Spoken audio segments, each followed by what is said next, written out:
E aí, pessoal, acompanha o canal, tudo bem com vocês? Espero que todos estejam bem. Sejam muito bem-vindos novamente a este canal. Peço a gentileza que você se inscreva, deixe seu like, compartilhe com seus amigos e familiares. Peço para que eles também possam estar fazendo o mesmo.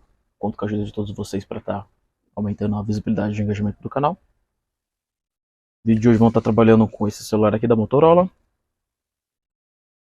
Trata-se de um... tirar aquele capinha, né? Ele não tem especificação aqui, mas vendo ali pelo Google Lens, verifiquei que é um Moto G10. É com esse defeito, né? Problema na tela. Então vamos estar fazendo aqui a substituição da tela. Vou estar acelerando o vídeo para o vídeo não ficar tão longo. Então, dar uma adiantada aqui para fazer a desmontagem dele. Colocar ele na separadora e já volto com ele no serviço praticamente pronto. Para estar fazendo os testes junto com vocês.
O celular já está funcionando normalmente.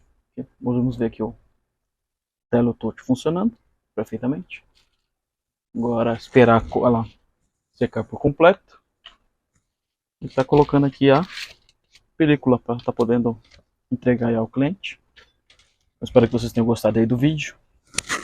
Não se esqueça de deixar o like, se inscrever no canal, compartilhar com os amigos e familiares. Deixa algum comentário também, ajuda bastante aí no engajamento do canal. Agradeço de coração a todos que têm apoiado o canal até o presente momento. Deus abençoe a todos vocês que assistiram o vídeo até o final. Até o próximo vídeo, pessoal. Tchau, tchau. Aquele forte abraço.